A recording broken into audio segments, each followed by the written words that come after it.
2026 சட்டமன்ற தேர்தலில் எந்த கட்சிக்கும் ஆட்சி அமைக்க தேவையான 118 என்ற மேஜிக் நம்பர் கிடைக்காததால் பெரும்பான்மையான இடங்களில் வெற்றி பெற்ற கட்சி என்ற அடிப்படையில் திமுக கூட்டணியில் இருந்த காங்கிரஸ், விசிக, கம்யூனிஸ்டுகள், IUML ஆகிய கட்சிகளின் ஆதரவோடு அந்த மேஜிக்கை நிகழ்த்தி பெரும்பான்மையை எட்டிப்பிடித்த தாவேகா தலைவர் விஜய் மே 10ஆம் தேதி தமிழ்நாட்டின் முதலமைச்சராக பொறுப்பேற்றார். ஆனாலும் அவருக்கான சிக்கல்கள் தீரவில்லை.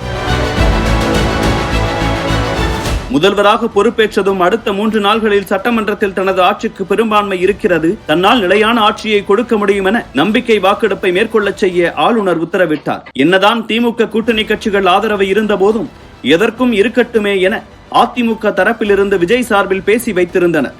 அதன் பலனாக சட்டமன்ற நம்பிக்கை வாக்கெடுப்பில் SP Velumani, CV Shanmugam, C Vijayabaskar உள்ளிட்ட அதிமுகவின் MLAக்கள் 25 பேர் ஆதரவு கொடுக்க பெரும்பான்மை பெற்று தற்காலிகமாக ஆட்சியை தொடர்ந்து வருகிறார் விஜய். ஆனால் அவருக்கு ஆதரவளித்த அதிமுக புரட்சி படையினர் கட்சியும் போய் ஆட்சி பொறுப்பும் கிடைக்காமல் தவித்து வருகின்றனர். என்ன நடந்தது, என்ன நடக்கும் பார்க்கலாம். அமைச்சர் கனவில் விழுந்த கல். நீண்ட பேச்சுவார்த்தை, யோசனைகளுக்கு பிறகு திமுக கூட்டணியில் தொடர்வது என்றும் ஆட்சி அமைக்க மட்டுமே வெளியிலிருந்து ஆதரவு என்ற நிலைப்பாட்டை எடுத்தன கம்யூனிஸ்ட், விடுதலை சிறுத்தைகள், IUML ஆகிய கட்சிகள். எனவே இவர்களின் ஆதரவை ஏற்றுக்கொள்வதில் விஜய்க்கு எந்த சிக்கலும் இல்லை. முதலாக சென்று தாவேகாவுக்கு ஆதரவு அளித்ததோடு ஆட்சி அதிகாரத்திலும் பங்கு என துண்டை போட்டு வைத்தது காங்கிரஸ். காங்கிரஸ் கட்சிக்கு அமைச்சரவையில் இடம் கொடுப்பதை தவிர விஜய்க்கு வேறு வழி இல்லை. அவர்களுக்கும் அமைச்சரவையில் இடம் என்பதோடு அடுத்தடுத்த தேர்தல்களுக்குமான கூட்டணி என உடன்படிக்கை போட்டு தாவேகா முதுகில் தனது அடுத்த சவாரியை தொடங்கி இருக்கிறது காங்கிரஸ். விஜய் தங்களையே நேரில் வந்து சந்தித்து விட்டு சென்றிருக்கிறார். சட்டமன்றத்திலும் எடப்பாடிக்கு நிகராக தங்கள் தரப்பை பேச வைத்திருக்கிறார். எனவே அமைச்சரவையில் இடம் நிச்சயம். வாரிய பொறுப்புகளும் வரிசை கட்ட போகின்றன.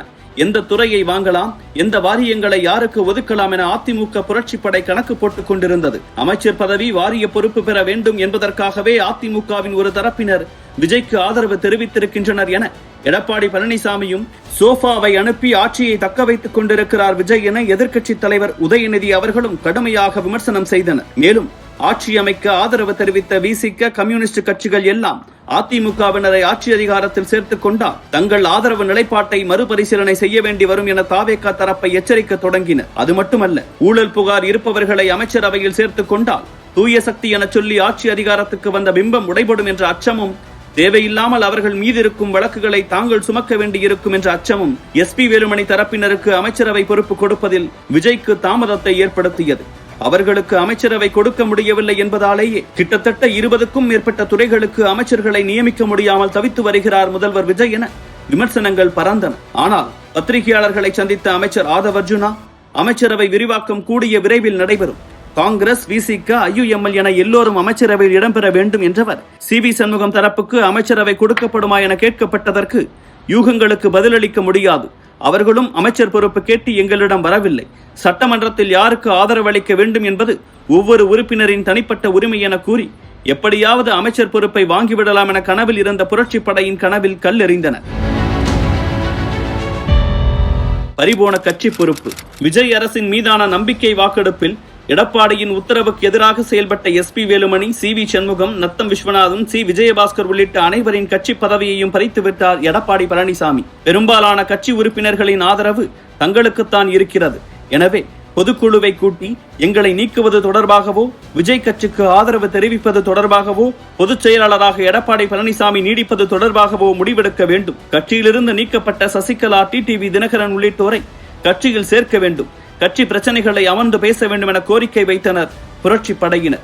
ஆனால் அதையெல்லாம் கண்டுகொள்ளாமல் மாவட்ட செயலாளர்களை கூட்டி கட்சி தன் கட்டுப்பாட்டில் தான் இருக்கிறது என காட்டிவிட்டார் எடப்பாடி. விஜய்க்கு ஆதரவு அளித்ததால் பறிக்கப்பட்ட பதவி கிடைக்குமா கிடைக்காதா என காத்து கிடக்கின்றனர் புரட்சி படையினர். ஊசலில் சட்டமன்ற உறுப்பினர் பதவி. சட்டமன்ற குழு தலைவராக எடப்பாடி பழனிசாமியும் கட்சி கொறடாவாக அக்ரி S கிருஷ்ணமூர்த்தியும் நியமிக்கப்பட்டிருப்பதாக கூறி கட்சி தாவல் தடை சட்டத்தின் கீழ் SP வேலுமணி, CV சண்முகம் அணியை தகுதி நீக்கம் செய்ய வேண்டும் எனவும் சபாநாயகருக்கு கோரிக்கை வைத்திருக்கிறது எடப்பாடி தரப்பு. அதே நேரத்தில் வேலுமணி தரப்பும் தங்களை கட்சியிலிருந்து நீக்கவோ தகுதி நீக்கம் செய்ய உத்தரவிடக் கோரவோ எடப்பாடிக்கு அதிகாரம் இல்லை என கூறுவதோடு அதிமுகவின் சட்டமன்ற குழுவின் தலைவராக முன்னாள் அமைச்சர் SP வேலுமணியும் கட்சியின் கொறடாவாக C விஜயபாஸ்கரும் தேர்வு செய்யப்பட்டதாக எடப்பாடிக்கு ஆதரவாக இருப்பவர்களை தகுதி நீக்கம் செய்ய வேண்டும் என சபாநாயகரிடம் கோரிக்கை வைத்திருக்கிறார்கள். என்றாலும் சட்ட விதிகளின் அடிப்படையில் கட்சியின் சட்டமன்ற குழு தலைவரை நியமிக்கவோ கொறடாவை நியமிக்கவோ கட்சியின் தலைவருக்குத்தான் அதிகாரம் இருக்கிறது. அப்படித்தான் திமுக, VCK உள்ளிட்ட மாநில கட்சிகளும் காங்கிரஸ், பாஜக உள்ளிட்ட தேசிய கட்சிகளும் தங்களுக்கான சட்டமன்ற தலைவர்களை நியமித்திருக்கின்றன. அப்படியானால் எடப்பாடிக்குத்தான் அதிகாரம் உள்ளது. சட்டப்படி அவரது கடிதத்தை தான் சபாநாயகர் ஏற்க வேண்டும். எனவே SP வேலுமணி, CV சண்முகம் அடங்கிய புரட்சிப்படையின் சட்டமன்ற உறுப்பினர் பதவியும் காற்றில் ஆடிக்கொண்டிருக்கிறது. விஜயும் சபாநாயகரும் நினைத்தால் கொஞ்ச நாள் இவர்களின் பதவி பறிபோவதில் இருந்து காப்பாற்றலாமே தவிர எடப்பாடி நினைத்தால்தான் அவர்களது பதவி நீடிக்கும். அமைச்சரவை கிடைக்கும் என்ற ஆசையில் விஜய் பேச்சை கேட்டு எடப்பாடிக்கு எதிராக நின்ற 25 பேரின் அமைச்சர் கனவு சிதைக்கப்பட்டிருப்பதோடு கட்சி பொறுப்பும் பறிபோய்விட்டது. சட்டமன்ற உறுப்பினர் பதவியும் இப்பவோ அப்பவோ என ஊசலாடி கொண்டிருக்கிறது. அதிகபட்ச வரம்பான 35 என்ற அமைச்சரவை எண்ணும் இப்போது எட்டப்பட்டிருக்கிறது. இதனால் இன்னும் சில மாதங்களுக்கு எந்த விரிவாக்கமும் இருக்க வாய்ப்பில்லை. விஜயை காப்பாற்ற வந்தவர்கள் தங்களை காப்பாற்ற ஆள் இல்லாமல் நட்டாத்தில் தவிக்கிறார்கள். பாவம். என்ன நடக்கப் போகிறது என்பதை பொறுத்திருந்து பார்ப்போம்.